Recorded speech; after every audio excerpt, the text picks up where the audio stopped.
नमस्कार। आज मैं आपके लिए लेकर आई हूँ मुंशी प्रेमचंद की लिखी हुई कहानी मनोवृत्ति।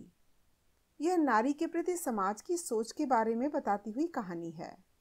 सच तो एक ही होता है, परंतु हम सच्चाई जाने बिना जो टिप्पणी करते हैं वह हमारी अपनी मनोवृत्ति के अनुसार ही होती है। कहानी शुरू करने से पहले आप सबसे एक रिक्वेस्ट है।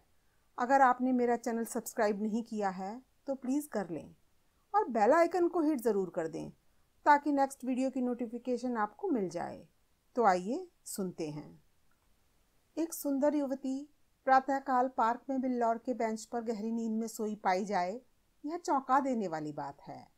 सुंदरियां पार्कों में हवा खाने आती हैं, हंसती हैं, दौड़ती हैं, फूल पौधों से खेलती हैं, किसी का ध्यान इधर नहीं जाता। लेकिन कोई युवती रविश के किनारे वाले बेंच पर बेखबर सोए, यह बिल्कुल गैर मामूली बात है। अपनी ओर बलपूर्वक आकर्षित करने वाली। रविश पर कितने आदमी चहलकदमी कर रहे हैं, बूढ़े भी जवान भी, सभी एक क्षण के लिए वहां ठिठक जाते हैं। एक नजर वह दृश्य देखते हैं और तब चले जाते हैं। युवक वृंद रहस्य भाव से मुस्कुराते हुए, वृद्धजन चिंता भाव से सिर हिलाते हुए और युवतियां लज्जा से आंखें नीचे किए हुए। बसंत और हाशिम निक्कर और बनियान पहने नंगे पांव दौड़ रहे हैं। बड़े दिन की छुट्टियों में ओलंपियन रेस होने वाला है। दोनों उसी की तैयारी कर रहे हैं।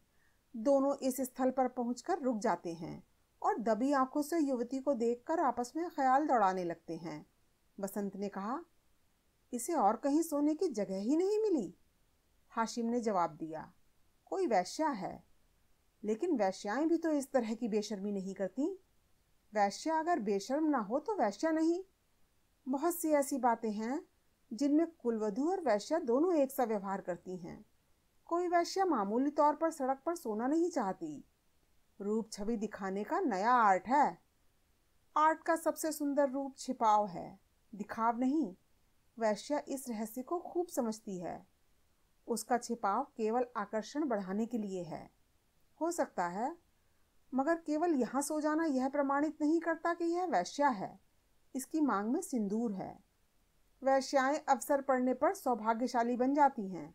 रात भर प्याले के दौर चले होंगे, काम क्रीड़ाएं हुई होंगी, अवसाद के कारण ठंडक पाकर सो गई होंगी। मुझे तो कुलवधू सी लगती है। कुलवधू पार्क में सोने आएगी? हो सकता है घर से रूठ कर आई हो। चलकर पूछ ही क्यों ना लें। निरे अहमक हो, बगैर परिचय के आप किसी को जगा कैसे सकते हैं?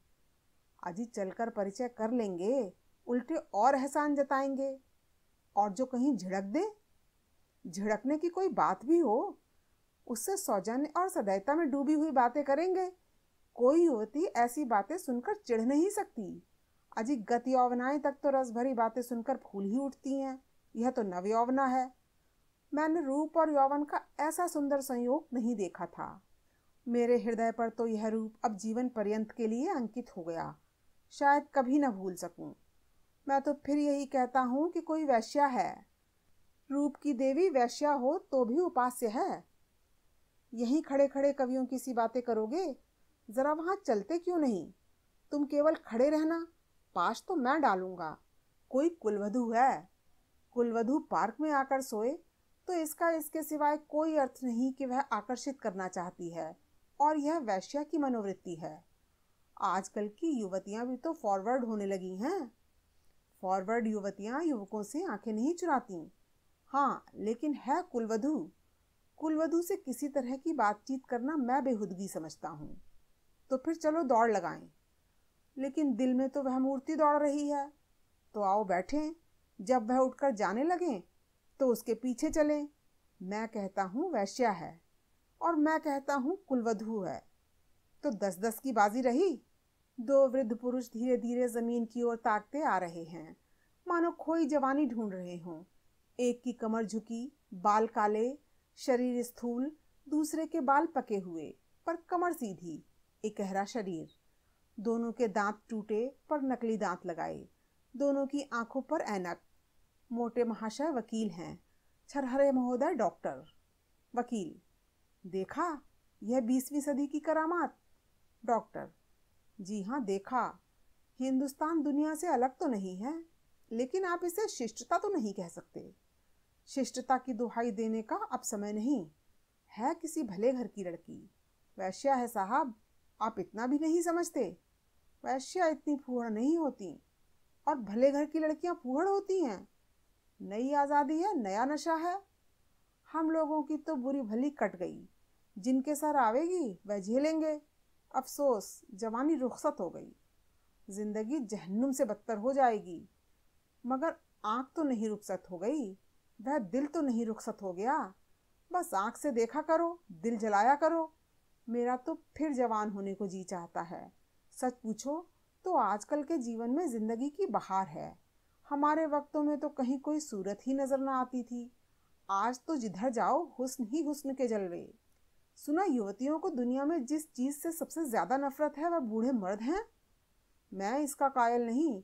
पुरुष का जौहर उसकी जवानी नहीं, उसका शक्ति संपन्न होना है। कितने ही बूढ़े जवानों से ज्यादा कड़ियल होते हैं। मुझे तो आए दिन इसके तजुर्बे होते हैं। मैं तो अपने को किसी जवान से कम नहीं समझता। यही सब सही है, पर बूढ़ों का दिल कमजोर हो जाता है। अगर यह बात ना होती तो इस रमणी को इस तरह देखकर हम लोग यूं ना चले जाते। मैं तो आंखों भर देख भी न सका। डर लग रहा था कि कहीं उसकी आंखें खुल जाएं और वह मुझे ताकते देख ले तो दिल में क्या समझे। खुश होती कि बूढ़े पर भी उसका जादू चल गया। अजी रहने भी दो। आप कुछ दिनों ओकासा का सेवन कीजिए। चंद्रोदय खाकर देख चुका, सब लूटने की बातें हैं। मंकी ग्लैंड लगवा लीजिए ना। आप इस युवती से मेरी बातें पक्की करा दें, मैं तैयार हूँ। हाँ, यह मेरा जिम्मा। मगर भाई हमारा हिस्सा भी रहेगा। अर्थात अर्थात यह कि कभी कभी मैं आपके घर आकर अपनी आंखें ठंडी कर लिया करूंगा। अगर आप इस इरादे से आए तो मैं आपका दुश्मन हो जाऊं। ओहो, आप तो मंकी ग्लैंड का नाम सुनते ही जवान हो गए। मैं तो समझता हूँ यह भी डॉक्टरों ने लूटने का एक लटका निकाला है, बस। अरे साहब, इस रमणी के स्पर्श में जवानी है। आप हैं किस फेर में? उसके एक एक अंग में, एक एक चितवन में, एक एक मुस्कान में, एक एक विलास में जवानी भरी हुई है। न 100 मंकी ग्लैंड, न एक रमणी का बाहुपाश। अच्छा, कदम बढ़ाइए, मुवक्किल आकर बैठे होंगे।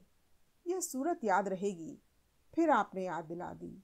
वह इस तरह सोई है इसलिए कि लोग उसके रूप को, उसके अंग विन्यास को, उसके बिखरे हुए केशों को, उसकी खुली हुई गर्दन को देखें और अपनी छाती पीटें। इस तरह चले जाना उसके साथ अन्याय है। वह बुला रही है और आप भागे जा रहे हैं। हम जिस तरह दिल से प्रेम कर सकते हैं जवान कभी नहीं कर सकता। बिल्कुल ठीक।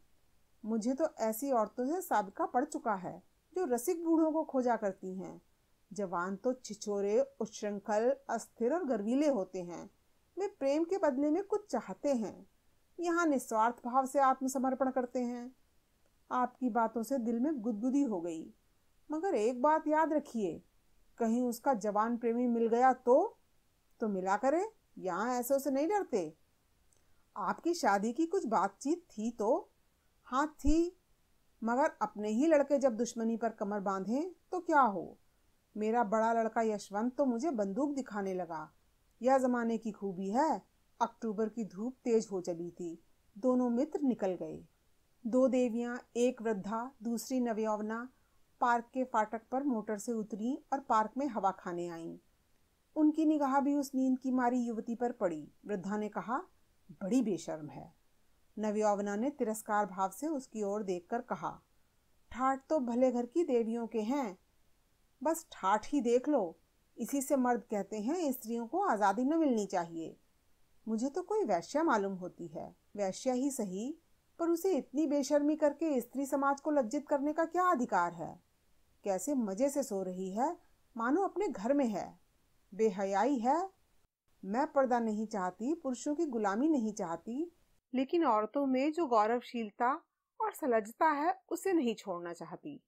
मैं किसी युवती को सड़क पर सिगरेट पीते देखती हूँ तो मेरे बदन में आग लग जाती है। उसी तरह आधी छाती का जंपर भी मुझे नहीं सुहाता। क्या अपने धर्म की लाज छोड़ देने से ही साबित होगा कि हम फॉरवर्ड हैं? पुरुष अपनी छाती या पीठ खोले तो नहीं घूमते। इसी बात पर बाई जी, जब मैं आपको आड़े हाथों लेती हूँ तो आप बिगड़ने लगती हैं। पुरुष स्वाधीन है। वह दिल में समझता है कि मैं स्वाधीन हूँ। वह स्वाधीनता का स्वांग नहीं भरता। स्त्री अपने दिल में समझती है कि वह स्वाधीन नहीं है, इसीलिए वह अपनी स्वाधीनता का ढोंग करती है। जो बलवान हैं वे अकड़ते नहीं, जो दुर्बल हैं वही अकड़ दिखाते हैं। क्या आप उन्हें अपने आंसू पोंछने के लिए इतना अधिकार भी नहीं देना चाहती? मैं तो कहती हूँ स्त्री अपने को छिपाकर पुरुष को जितना नचा सकती है, अपने को खोलकर नहीं नचा सकती। स्त्री ही पुरुष के आकर्षण की फिक्र क्यों करे? पुरुष क्यों स्त्री से पर्दा नहीं करता? अब मुंह न खुलवाओ मीनू, इस छोकरी को जगाकर कह दो जाकर घर पर सोए। इतने आदमी आ जा रहे हैं, निर्लज टांग फैलाए पड़ी है, यहाँ इसे नींद कैसे आ गई? रात कितनी गर्मी थी बाई जी, ठंडक पाकर बेचारी की आंख लग गई है। रात भर यहीं रही है, कुछ कुछ बदती हूँ। मीनू युवती के पास जाकर उसका हाथ पकड़कर हिलाती है। यहाँ क्यों सो रही हो देवी जी? इतना दिन चढ़ा आया, उठकर घर जाओ। युवती आंखें खोल देती है। ओहो, इतना दिन चढ़ाया? क्या मैं सो गई थी? मेरे सिर में चक्कर आ जाया करता है। मैंने समझा शायद हवा से कुछ लाभ हो। यहाँ आई पर ऐसा चक्कर आया कि मैं इस बेंच पर बैठ गई। फिर मुझे कुछ होश न रहा। अब भी मैं खड़ी नहीं हो सकती। मालूम होता है मैं गिर पड़ूंगी। बहुत दवा की पर कोई फायदा नहीं होता। आप डॉक्टर श्यामनाथ को जानती होंगी, वह मेरे ससुर हैं। युवती ने आश्चर्य से कहा। अच्छा, वह तो अभी इधर से ही गए हैं। सच? लेकिन मुझे कैसे पहचान सकते हैं? अभी मेरा गौना नहीं हुआ है ना। तो क्या आप उनके लड़के वसंतलाल की धर्मपत्नी हैं? युवती ने शर्म से सिर झुकाकर स्वीकार किया। मीनू ने हंसकर कहा, वसंतलाल तो अभी इधर से गए हैं। मेरा उनसे यूनिवर्सिटी का परिचय है। अच्छा, लेकिन मुझे उन्होंने देखा कहाँ है? तो मैं दौड़कर डॉक्टर को खबर दे दूं? जी नहीं, मैं थोड़ी देर में बिल्कुल अच्छी हो जाऊंगी। वसंतलाल भी वह खड़ा है, उसे बुला दूं? जी नहीं, किसी को न बुलाइए। तो चलो अपने मोटर पर तुम्हें तुम्हारे घर पहुंचा दूं। आपकी बड़ी कृपा होगी। किस मोहल्ले में? बेगमगंज, मिस्टर जयराम दास के घर। मैं आज मिस्टर वसंतलाल से कहूंगी। मैं क्या जानती थी वह इस पार्क में आते हैं, मगर कोई आदमी तो साथ ले लिया होता। अभी आप सुन रहे थे मुंशी प्रेमचंद्र की कहानी मेरी यानी अर्चना की जुबानी। आपको ये कहानी कैसी लगी कृपया कमेंट करके ज़रूर बताएं। वीडियो को लाइक करें, शेयर करें। धन्यवाद।